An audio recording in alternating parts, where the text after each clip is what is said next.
எந்த நெருக்கடியும் இல்ல 100% இன்னைக்கு வந்து 1.5 கோடி மக்களுக்கு மேல 1,75,00,000 மக்கள் மேல வாக்களிச்சிருக்காங்க. இது ஒட்டுமொத்த தமிழக மக்களும் எங்களுடைய தலைவர் முதல்வர் வாக்களிச்சிருக்காங்க. இல்ல அவங்க ஆலோசிச்சுட்டு அவங்களுடைய இதெல்லாம் ஆலோசிச்சுட்டு அவங்களுடைய செயற்குழு பொதுக்குழுல அவங்களுடைய கூட்டங்கள் அவங்களுடைய ப்ரொசீஜருக்குள்ள அவங்களுடைய கமிட்டியில ஆலோசிச்சுட்டு சொல்லுவாங்க. கண்டிப்பா நேர்ல ஒரு தடவை சந்திச்சு அது சம்பந்தமா கண்டிப்பா ஒரு நாள் வெயிட்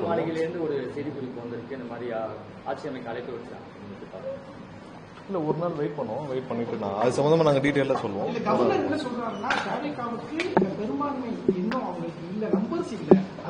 சட்டப்படி உங்க எல்லாருக்கும் தெரியும், சட்டப்படி சிங்கிள் லார்ஜஸ்ட் பார்ட்டிக்கு கண்டிப்பாக ஆளுநர் அழைப்பு விடுக்க வேண்டும். இன்னைக்கு தமிழ்நாட்டில் ஒட்டுமொத்த தமிழக மக்கள் வந்து எங்களுடைய தலைவர் முதல்வராக வேண்டும் என்று இன்னைக்கு தமிழகம் முழுவதும் சிங்கிள் லார்ஜஸ்ட் பார்ட்டியா எங்களுடைய தமிழக வெற்றி கழகத்திற்கு வாக்களிச்சிருக்காங்க. தமிழக வெற்றி கழகத்தை கண்டிப்பாக அவர் அழைக்க வேண்டும். அதுக்கான கடிதத்தை கொடுத்திருக்கோம். நம்ம பொறுத்திருந்து பார்ப்போம். இல்ல பொறுத்திருந்து பார்ப்போம். டைம் இருக்கு.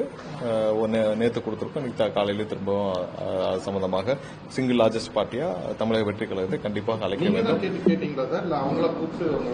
இல்ல நாங்களாக இன்னைக்கு மறுபடியும் கொடுக்கப்பட்டிருக்கு. அதுக்கப்புறம் அவர் முடிவை சொல்ல வேண்டிய டைம் இருக்கு. கண்டிப்பா என்ன சட்டப்பூர்வமா செய்யணுமோ அதை செய்வாங்கன்னு நினைக்கிறோம். ஒரு நாள் வெயிட் பண்ணி பார்ப்போம்.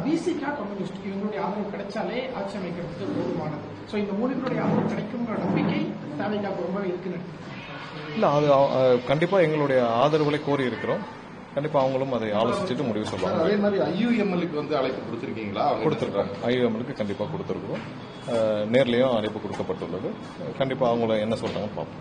வேற என்டிஏ கூட்டணியில் உள்ள ஏதாவது கட்சிகளுக்கு அழைப்பு ஏதாவது கொடுத்திருக்கீங்க? இல்ல இதுவரைக்கும் இல்ல. அதற்கான எண்ணமும் இல்லை.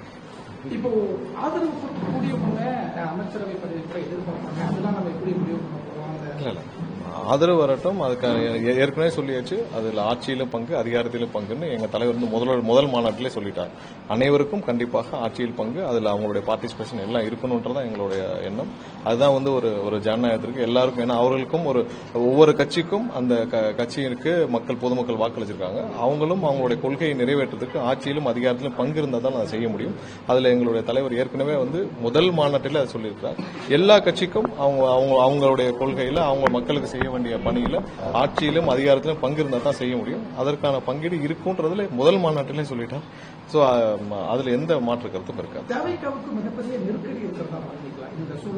எந்த நெருக்கடியும் இல்ல 100% இன்னைக்கு வந்து 1.5 கோடி மக்களுக்கு மேல 1,75,00,000 மக்கள் மேல வாக்களிச்சிருக்காங்க.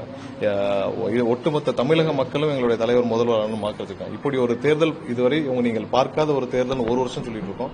நீங்கள் யாரும் பார்க்காத ஒரு தேர்தலாக கண்டிப்பாக இது இருந்திருக்கும். அதனால அதை நம்புறீங்க. மக்கள் திருவிழா போல வந்து வாக்களிச்சாங்க. மாற்றத்தை விரும்பி வாக்களிச்சாங்க. மக்கள் என்ன நினைச்சு வாக்களிச்சாங்களோ அது 100% நாங்கள் ஆளுநர் சந்திக்க வரும்போது எந்த போலீஸ் இல்லாம வந்தாங்க. இல்ல அது வேண்டான்னு இல்ல. கண்டிப்பா அது எப்பவுமே அந்த இதனால தேவையில்லாத பொதுமக்களுக்கு இடையூறுகள் வேண்டான்னு சொன்னதான் எங்க தலைவர் தான் வேண்டான்னு சொல்லி நேற்று அந்த போலீஸும் அந்த எஸ்கார்டும் இதுவும் வேண்டான்னு எங்களுடைய தலைவர் எடுத்த முடிவு தான். தலைவர் தான் வேண்டான்னு சொல்லி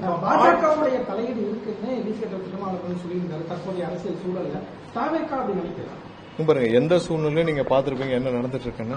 எந்த சூழ்நிலையிலும் நம்ம ஒரு நாள் வெயிட் பண்ணி பார்ப்போம். கவர்னர்கிட்ட கொடுத்துருக்கோம்.